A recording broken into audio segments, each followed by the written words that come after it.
Hi guys, in part 1 of this video I showed you the tomato varieties that I'm going to plant on the back row of this bed. Plants that will grow to over 6 feet tall. If you haven't seen that yet, I'll leave the link at the end of this video. And today I will show you the 9 dwarf plants that I will put on the front row. This will allow for more sunlight to reach the back row plants and hopefully increase or improve what was already an amazing production last season. I'll talk about these dwarf varieties more in detail, but let's go indoors because it's starting to rain. It's not very pleasant at the moment. My cat doesn't seem to mind that much. Maybe because he's got such a big fur coat.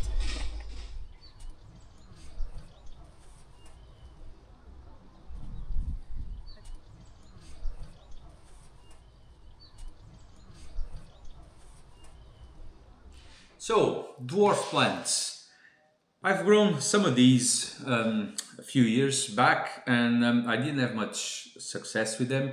Apart from Rosella Purple, that one is a must on my garden. Well, it's been a must on my garden for the last 4 seasons, I think. It's just absolutely wonderful taste, this. The other ones, they're new to me, so I will be reading a lot of information that I found online. If I say something that is not accurate, please let us know in the comment section below. Right. And by the way, if you haven't seen the first video yet, most of these seeds have been sent to me. I want to thank Liz, Leslie, Akilia, Lauren and Deb for putting together such a nice variety or selection of tomato varieties. Thanks guys. And like in the previous video, you can see the boxes here. They represent the spots in my garden on the east side where I'm going to plant the tomatoes. The back row is already taken by the tall plants, let's call it this way, apart from the suduth, which is on the front row. And why is that? Well, it's my all-time favorite, so it gets a seat on the front row. Everything else, these that are still available, they're for dwarf plants, and that's what we're going to talk about today. And let's start with the first one, Nano's Meatball.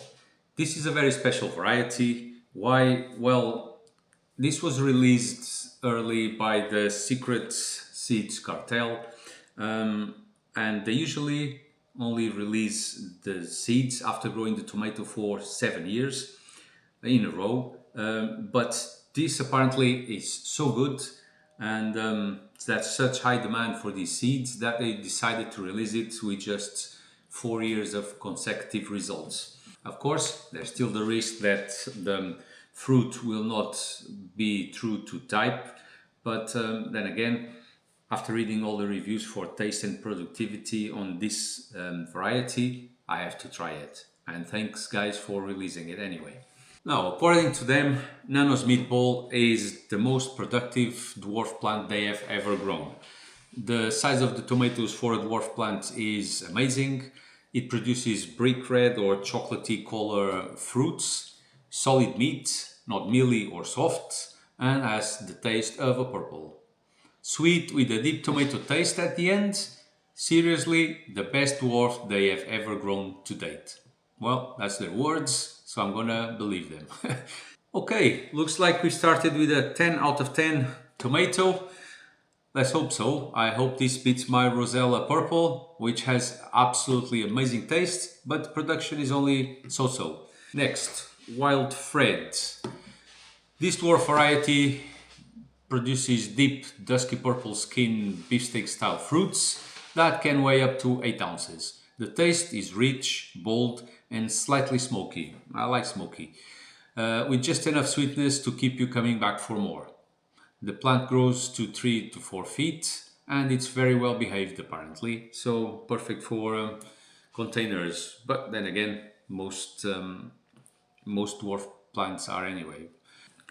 Now, Boronia, and of course this is dwarf Boronia. All of them are dwarf, so I will not say that word every single time I talk about them, but Boronia. Tomato variety from the Dwarf Tomato Project, introduced in 2014, and it's a cross between New Big Dwarf and Paul Robeson. Paul Robeson is a tomato that I could never even get one tomato. Tried it 3 times, maybe I get crap seeds, I don't know, but I could never get a single tomato out of those plants. Anyway, a cross between the new big dwarf and Paul Robeson yields medium to large, 4 to 16 ounces, dark pink or purple beefsteak tomatoes. The fruits are flattened, oblate, with dark shoulders and have a meaty texture. Known for its rich, intense flavor, similar to Cherokee Purple, productive with rugose foliage, and it's disease resistant. Sounds good, as I love Cherokee Purple tomatoes.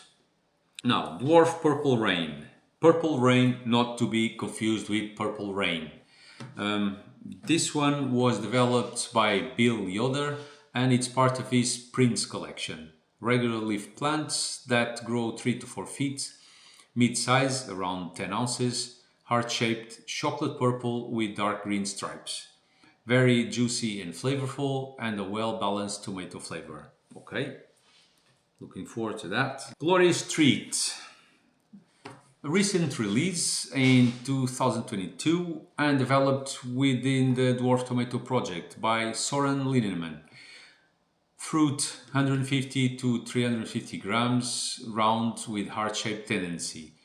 Two-tone yellow color with a pinkish red blush at maturity. Full and juicy beefy flesh, one of the most fragrant and fruity dwarf varieties. I decided to grow this after reading Achilles' review on the Tomato Lovers Collective Facebook page. And I quote, "Do you like juicy, meaty, super sweet and aromatic? Then this tomato is for you. It's like eating a nectarine or peach without having to deal with the cumbersome pit. Thank you, Dwarf Tomato Project. This is a winner." End of quote. And thank you, Achilles, because now I'm going to grow this as well. Now, Rosella Purple. This one I know really well. I've grown it year after year for quite a while now. It originated from a cross between Budai, Torp and Stump of the World. It's a bushy plant with regular foliage, rugose as well. Grows to 4 feet with strong stems, although you still need to support the fruits because they get quite big and they might snap. Dark purple fruits with a wonderful flavor, very similar to the Cherokee Purple tomato, although not exactly the same. If I had to pick between them for flavor, well, I can tell you it would depend on the year because they're both just that good. Mr. Snow. It originated from a cross between Golden Dwarf Champion and Green Giant. It's a potato leaf dwarf variety that produces oblate medium to medium large fruits that ripen to an ivory color with a pink blossom and blush. I have grown this before and never had any luck with it, to be honest. The taste was quite mild, production was really not good, basically just bleh. Anyway, I'm going to give it one more chance this season. Maybe I had a bad seed before, or I don't know, bad season. So your last chance. You better behave this time. Adelaide Festival. Now I've grown this, another one of them that I grown before and had little luck in production and taste. They were nothing to talk about, to be honest. It originated from a cross between the pink Berkeley tie-dye and Rosella Purple.